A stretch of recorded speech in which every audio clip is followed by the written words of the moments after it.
Time now for Hawk Zone, sponsored by Muckleshoot Casino Resort. Well, it took going into overtime, but the Seahawks scored a road win against the New England Patriots. Joining me now in the Hawk Zone for one last time, Terry Hollimon, my friend. Last time. It's so weird. I can't even. But we're gonna talk sports first because that's what the people came for. Yes, that's what they came for. So Geno had another solid outing despite missing some key guys around him. He was still there. He was solid. He had another solid outing despite missing, number one, his offensive tackle, George Fant. That's the guy that protects his back, keeps the big ugly guys off of him. Yeah. And, they had a little hodgepodge going on up front on the offensive line, which they've always had trouble with. So that was number one. Number two, they were missing Kenneth Walker III, who is one of the most elite backs in the NFL. He's the guy that helps Geno lean on him a lot when he needs to get yards on first and second down. But he had a solid outing despite missing these guys. Yeah. That's good. So who else stood out for you on offense? Well, first and foremost, Jaxon Smith-Njigba.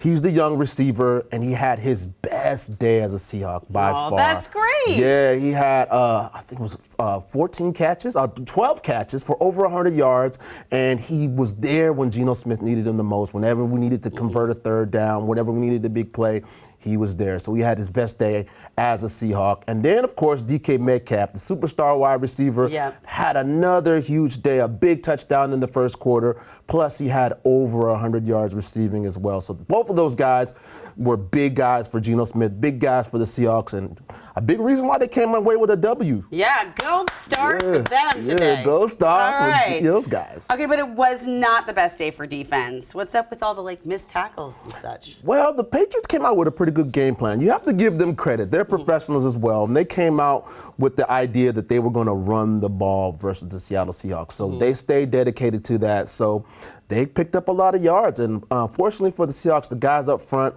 weren't able to tackle as well as they would like to. And again, a lot of times that just comes with, practicing, getting in right position, taking the right angles. So I think they're going to work on that a lot this week. You've seen the Seahawks defense improve this year, of course, under the tutelage of head coach Mike McDonald. So I just think it was just an anomaly. I think they'll be able to pick that up this weekend. It was last year or the year before we really struggled with our defense? Last year. They were scraping the bottom of the barrel last year, but they're doing a little better this season.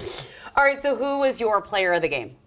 It was tough because, again, I said Jaxon Smith-Njigba had his best outing as a wide receiver, as a Seahawk, and Metcalf had another great day. But I think neither one of these guys could do what they did if it wasn't for Geno Smith. Geno Smith had an incredible day.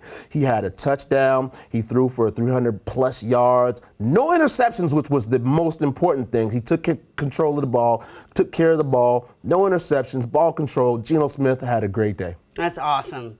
Okay, so week 3 is at home against Miami. What do we need to know about the Dolphins? The big story that's coming out of Miami is their quarterback, Tua Tagovailoa. He went down with another concussion. He's had several concussions over the past couple years, and so he's in a position right now where he's not going to play, maybe not for the next several games, and his career is kind of up in the air right now because he's had so many serious concussions. That being said, they still have some very dangerous weapons, one of which is Tyreek Hill.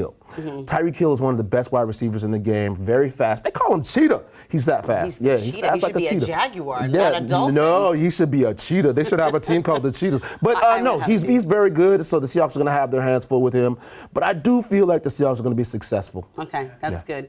Man, it is hard to see those quarterbacks when they're taking those hits. It was even during the Vikings game yesterday. He almost was intentional grounding, but I didn't blame him because if I saw a big guy running at me, I'd be like, take it. That's what they said. Somebody told me a long time ago when I was a kid, if somebody's coming at you and their number is bigger than yours, you got to get out of the way. It's always the big guys that have the big numbers. So that's the rule. Yeah. Oh my gosh. All right. Well, thank you, Terry. And thank you. Guess what? Washington's own Joel McHale is live at the Muckleshoot Event Center on October 3rd. You can experience Joel's hilarious trademark snark from hit shows like Animal Control, Community, and The Soup. So get tickets now at the website on your screen. We've had Joel here. He's hilarious. Yeah, he's a good guy. He's a good guy.